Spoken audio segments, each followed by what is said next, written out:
ਤੇ ਖਬਰਾਂ ਦੇ ਇਸ ਹਿੱਸੇ ਦੇ ਵਿੱਚ ਰੁੱਖ ਕਰਦੇ ਹਾਂ ਯੂਬਾ ਸਿਟੀ ਦਾ, ਜਿੱਥੇ Punjabi American heritage society Yuba city ਵੱਲੋਂ 29ਵਾਂ ਪੰਜਾਬੀ ਅਮਰੀਕਨ ਮੇਲਾ ਕਰਵਾਇਆ ਗਿਆ।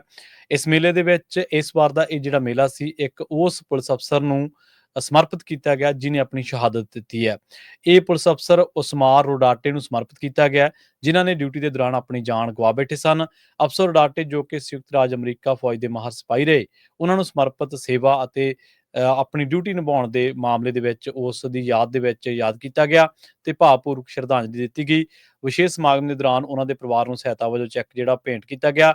ਮੈਰਿਜਵਿਲ ਪੁਲਿਸ ਵਿਭਾਗ ਦੇ ਕਈ ਸਾਥੀਆਂ ਨੇ ਉਹਨਾਂ ਦੀ ਯਾਦ ਦੇ ਵਿੱਚ ਹਾਜ਼ਰੀ ਭਰੀ। ਸੰਸਥਾ ਵੱਲੋਂ ਕੀਤੇ ਜਾ ਰਹੇ ਇਹਨਾਂ ਕਾਰਜਾਂ ਦੇ ਨਾਲ ਪੰਜਾਬੀ ਕਮਿਊਨਿਟੀ ਦੇ ਸਥਾਨਕ ਲੋਕਾਂ ਤੇ ਸਰਕਾਰਾਂ ਦੇ ਵਿੱਚ ਇੱਕ ਚੰਗੀ ਮਿਸਾਲ ਅਤੇ ਦਿੱਖ ਕਾਇਮ ਹੁੰਦੀ ਹੈ। ਇਸ ਦੇ ਨਾਲ ਜੇਕਰ ਆਪਾਂ ਗੱਲ ਕਰੀਏ ਪੰਜਾਬੀ ਅਮਰੀਕਨ ਵਿਰਾਸਤੀ ਸੰਸਥਾ ਦੇ ਬਾਰੇ ਤਾਂ ਇਹ 1995 ਦੇ ਵਿੱਚ ਸਥਾਪਿਤ ਹੋਈ ਸੀ ਤੇ ਇਸ ਮੇਲੇ ਨੂੰ ਨੇਪਰੇ ਚਾੜਨ ਦੇ ਵਿੱਚ, ਇਸ ਮੇਲੇ ਨੂੰ ਸੰਪੂਰਨ ਕਰਨ ਦੇ ਵਿੱਚ ਜਿਹੜੀ ਉਹਨਾਂ ਪੰਜਾਬੀ ਅਮਰੀਕਨ ਹੈਰੀਟੇਜ ਸੁਸਾਇਟੀ ਹੈ ਉਹਦੇ ਨਾਲ ਜਿਹੜੇ ਅਣਥੱਕ ਯਤਨ ਕੀਤੇ ਉਹ ਡਾਕਟਰ ਜਸਬੀਰ ਸਿੰਘ ਕੰਗ ਹੋਣਾ ਨੇ, ਅਮਰੀਕ ਤੁੱਗਾ ਤੇ ਜਿਹੜੇ ਸਤਨਾਮ ਤਤਲਾ ਹੋਰਾਂ ਨੇ, ਇਹਨਾਂ ਦੀ ਸਾਰੀ ਜਿਹੜੀ ਟੀਮ ਹੈ, ਇਹ ਜਿਹੜੇ ਸ਼ਖਸ ਨੇ, ਇਹਨਾਂ ਨੇ ਇਸ ਮੇਲੇ ਨੂੰ ਸੰਪੂਰਨ ਕੀਤਾ ਤੇ ਪੰਜਾਬੀਆਂ ਦੇ ਮੂਹਰੇ ਇੱਕ ਸ਼ਾਨਦਾਰ ਮੇਲਾ ਰੱਖਿਆ। 6000 ਤੋਂ ਵੱਧ ਲੋਕ ਜਿਹੜੇ ਇਸ ਮੇਲੇ ਦੇ ਵਿੱਚ ਪਹੁੰਚੇ ਹੋਏ ਸਨ। 1995 ਦੇ ਵਿੱਚ ਪੰਜਾਬੀ ਅਮਰੀਕਨ ਵਿਰਾਸਤੀ ਸੰਸਥਾ ਕਾਇਮ ਹੋਈ ਹੈ ਤੇ ਇਹਦਾ ਜਿਹੜਾ ਮੰਤਵ ਹੈ ਦੋਸਤਾਨਾ ਅਮਰੀਕਨ ਜਿਹੜੇ ਸਬੰਧ ਨੇ ਅਮਰੀਕਨ ਕਮਿਊਨਿਟੀਜ਼ ਦੇ ਵਿੱਚ ਉਹ ਸਥਾਪਿਤ ਕਰਨੇ ਤੇ ਸੱਭਿਆਚਾਰਕ ਸਮਝ ਤੇ ਬੱਚਿਆਂ ਨੂੰ ਆਪਣੀਆਂ ਜੜ੍ਹਾਂ ਦੇ ਨਾਲ ਜਿਹੜਾ ਜੋੜਿਆ ਜਾਣ ਦਾ ਜਿਹੜਾ ਤਹੱਈਆ। 200 ਤੋਂ ਵੱਧ ਸਥਾਨਕ ਬੱਚਿਆਂ ਨੇ ਇਸ ਮੇਲੇ ਦੇ ਵਿੱਚ ਭਾਗ ਲਿਆ ਤੇ ਲਗਭਗ 6000 ਤੋਂ ਵੱਧ ਲੋਕਾਂ ਨੇ ਜਿਹੜੇ ਦਰਸ਼ਕ ਸੀਗੇ ਉਹ ਵੱਖ-ਵੱਖ ਥਾਵਾਂ ਤੋਂ ਪਹੁੰਚੇ। ਪ੍ਰਸਿੱਧ ਕਲਾਕਾਰ ਜੀ ਸਿੱਧੂ, ਅਸ਼ਮੀਤ ਨਰੂਲਾ ਤੇ ਹਰਜੀਤ ਹਰਮਨ ਨੇ ਆਪਣੇ ਪ੍ਰਦਰਸ਼ਨ ਦੇ ਰਾਹੀਂ ਜਿਹੜਾ ਦਰਸ਼ਕਾਂ ਨੂੰ ਕੀਲੀ ਰੱਖਿਆ ਤੇ ਇਹਦੇ ਨਾਲ ਪੰਜਾਬੀ ਅਮਰੀਕਨ ਵਿਰਾਸਤੀ ਸੰਸਥਾ ਤੇ ਸਿੱਖ ਸੈਂਟਰ ਯੂਬਾ ਸਿਟੀ ਦੇ ਜਿਹੜੇ ਸੀਨੀਅਰ ਮੈਂਬਰ ਨੇ ਬੁਲਾਰੇ ਡਾਕਟਰ ਜਸਬੀਰ ਸਿੰਘ ਕੰਗ, ਉਹਨਾਂ ਨੇ ਦੱਸਿਆ ਕਿ ਇਹ ਮੇਲਾ ਜਿਹੜਾ ਸਾਲਾਨਾ ਮੇਲਾ ਸਮੁੱਚੀ ਪੰਜਾਬੀ ਕਮਿਊਨਿਟੀ ਦੇ ਲਈ ਇੱਕ ਮੰਚ ਉੱਤੇ ਲਿਆਉਣ ਦਾ ਤੇ ਉਹਨਾਂ ਦੀ ਸਾਰੀ ਸਾਂਝੀ ਟੀਮ ਦਾ ਜਿਹੜਾ ਇਹ ਉਪਰਾਲਾ ਹੈ। ਤੇ ਇਸ ਦੇ ਵਿੱਚ ਦੱਸਿਆ ਜਾ ਰਿਹਾ ਕਿ ਸਮਿਆ ਕੌਰ ਤੱਖਰ ਜਿਹੜੇ ਨੇ, ਉਹਨਾਂ ਦੇ ਪੜਦਾਦਾ ਸਵਰਨ ਸਿੰਘ ਤੱਖਰ 1920 ਦੇ ਵਿੱਚ ਜਿਹੜੇ ਕੈਲੀਫੋਰਨੀਆ ਆਏ ਸੀਗੇ ਤੇ ਉਹਨਾਂ ਨੇ ਪੰਜਾਬੀ ਦੇ ਵਿੱਚ, ਸਮਿਆ ਕੌਰ ਤੱਖਰ ਨੇ ਪੰਜਾਬੀ ਦੇ ਵਿੱਚ ਭਾਸ਼ਣ ਦੇ ਕੇ ਲੋਕਾਂ ਦਾ, ਦਰਸ਼ਕਾਂ ਦਾ ਦਿਲ ਜਿੱਤ ਲਿਆ ਤੇ ਇਹ ਜਿਹੜੀ ਪੰਜਾਬੀ ਦੇ ਵਿੱਚ ਦੱਸਿਆ ਜਾ ਰਿਹਾ ਕਿ ਇੱਥੇ ਤੱਖਰ ਪਰਿਵਾਰ ਜਿਹੜਾ ਉਹ ਕੈਲੀਫੋਰਨੀਆ ਦੇ ਵਿੱਚ ਚੌਥੀ ਪੀੜ੍ਹੀ ਆ ਤੇ ਇਸ ਟਾਈਮ ਬੱਚਿਆਂ ਨੂੰ ਪੰਜਾਬੀ ਦੇ ਨਾਲ ਜੋੜਨ ਦੇ ਲਈ ਲਗਾਤਾਰ ਜਿਹੜਾ ਉਹ ਯਤਨਸ਼ੀਲ ਹੈ। ਮੇਲੇ ਦੇ ਵਿੱਚ ਸਟੇਜ ਸੰਭਾਲਣ ਦੀ ਜਿਹੜੀ ਸੇਵਾ ਸੀਗੀ ਉਹ ਹਰਜੀਤ ਸਿੰਘ ਉੱਪਲ ਵੱਲੋਂ ਬਖੂਬੀ ਜਿਹੜੀ ਨਿਭਾਈ ਗਈ। ਪੰਜਾਬੀ ਅਮਰੀਕਨ ਵਿਰਾਸਤੀ ਸੁਸਾਇਟੀ ਦੇ ਬੱਚਿਆਂ, ਨੌਜਵਾਨਾਂ ਤੇ ਸੀਨੀਅਰ ਮੈਂਬਰਾਂ ਦੇ ਜਿਹੜੇ ਹੋਰ ਨੇ, ਉਹਨਾਂ ਨੇ ਸਾਂਝੇ ਉਦਮ ਨੇ ਇਸ ਮੇਲੇ ਨੂੰ ਯਾਦਗਾਰੀ ਬਣਾ ਦਿੱਤਾ ਤੇ ਮੇਲੇ ਦੇ ਵਿੱਚ ਇਹ ਵੀ ਜ਼ਿਕਰਯੋਗ ਹੈ ਕਿ ਇਹ ਜਿਹੜੀ ਸੰਸਥਾ ਹੈ, ਇਹਦੇ ਵੱਲੋਂ ਗੁਰਮਤਿ ਸੰਗੀਤ, ਪੰਜਾਬੀ ਬੋਲਣ, ਭੰਗੜਾ, ਗਿੱਧਾ ਤੇ ਹੋਰ ਵੱਖ-ਵੱਖ ਮੁਕਾਬਲਿਆਂ ਦੀ ਜਿਹੜੀ ਤਿਆਰੀ ਵੀ ਆ ਉਹ ਕਰਵਾਈ ਜਾ ਰਹੀ ਆ। ਹਰਜੀਤ ਸਿੰਘ ਤੇ ਪਰਮਜੀਤ ਕੌਰ ਪਿਛਲੇ 25 ਸਾਲਾਂ ਤੋਂ ਹਜ਼ਾਰਾਂ ਬੱਚਿਆਂ ਨੂੰ ਭੰਗੜੇ ਤੇ ਗਿੱਧੇ ਦੀ ਜਿਹੜੀ ਸਿਖਲਾਈ ਉਹ ਦੇ ਚੁੱਕੇ ਨੇ।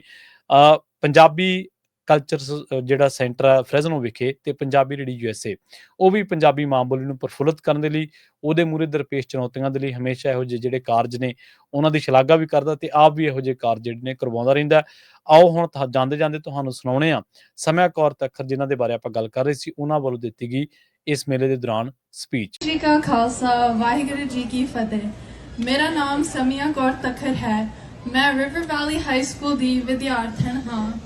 ਮੈਂ ਪਿਛਲੇ 10 ਸਾਲਾਂ ਤੋਂ ਸਿੱਖ ਕਮਿਊਨਿਟੀ ਸੈਂਟਰ ਸਕੂਲ ਦੇ ਨਾਲ ਜੁੜੀ ਹੋਈ ਹਾਂ।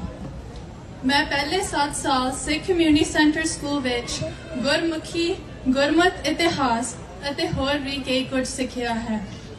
ਜਦੋਂ ਮੈਂ ਸਿੱਖ ਕਮਿਊਨਿਟੀ ਸੈਂਟਰ ਸਕੂਲ ਸ਼ੁਰੂ ਕੀਤਾ ਸੀ, ਉਦੋਂ ਮੈਨੂੰ ਗੁਰਮੁਖੀ ਪੜ੍ਹਨ ਅਤੇ ਲਿਖਣ ਨਹੀਂ ਆਉਂਦੀ ਸੀ ਅਤੇ ਮੈਨੂੰ ਆਪਣੇ ਅਮੀਰ ਵਿਰਸੇ ਅਤੇ ਵਡਮੁੱਲੇ ਸਿੱਖ ਇਤਿਹਾਸ ਬਾਰੇ ਕੋਈ ਜਾਣਕਾਰੀ ਨਹੀਂ ਸੀ।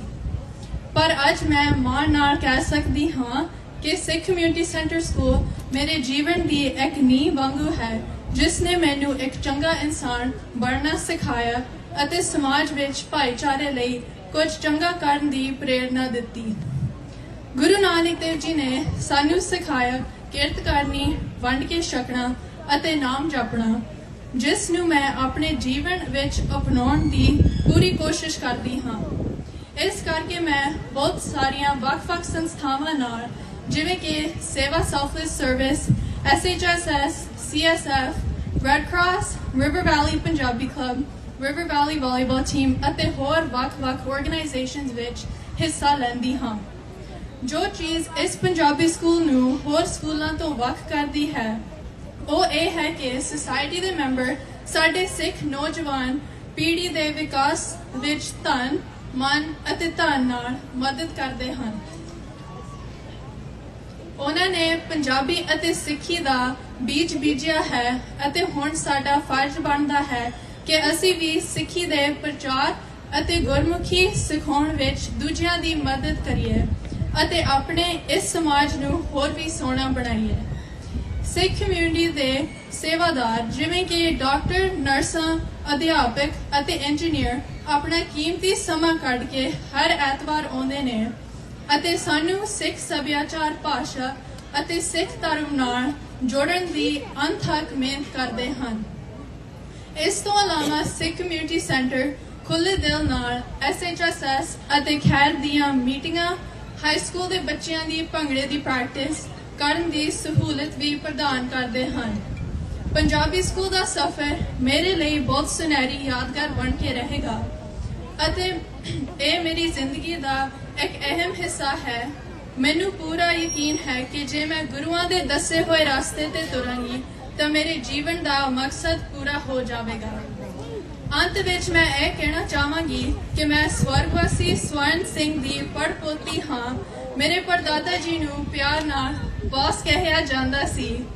ਉਹ ਲੋੜਵੰਦਾਂ ਦੀ ਮਦਦ ਕਰਨ ਲਈ ਸਭ ਤੋਂ ਮੋਹਰੇ ਹੁੰਦੇ ਸਨ। ਮੈਂ ਵੀ ਆਪਣੇ ਪੜਦਾਦਾ ਜੀ ਵਾਂਗੂ ਲੋੜਵੰਦਾਂ ਦੀ ਮਦਦ ਕਰਨ ਵਿੱਚ ਹਮੇਸ਼ਾ ਮੂਹਰੇ ਤਿਆਰ ਰਹਾਂਗੀ। ਤੱਖਰ ਪਰਿਵਾਰ ਦੀ ਚੌਥੀ ਪੀੜ੍ਹੀ ਹੋਣ ਦੇ ਨਾਤੇ ਮੇਰੇ ਲਈ ਇਹ ਬਹੁਤ ਜ਼ਰੂਰੀ ਹੈ ਕਿ ਮੈਂ ਆਪਣੀਆਂ ਜੜ੍ਹਾਂ ਨਾਲ ਜੁੜ ਰਹਾਂ ਅਤੇ ਹਮੇਸ਼ਾ ਵੀ ਸੇਵਾ ਭਾਵਨਾ ਨਾਲ ਸਮਾਜ ਦੇ ਕਾਰਜ ਸਵਾਰ ਸਕਾਂ। ਵਾਹਿਗੁਰੂ ਜੀ ਕਾ ਖਾਲਸਾ, ਵਾਹਿਗੁਰੂ ਜੀ ਕੀ ਫਤਿਹ।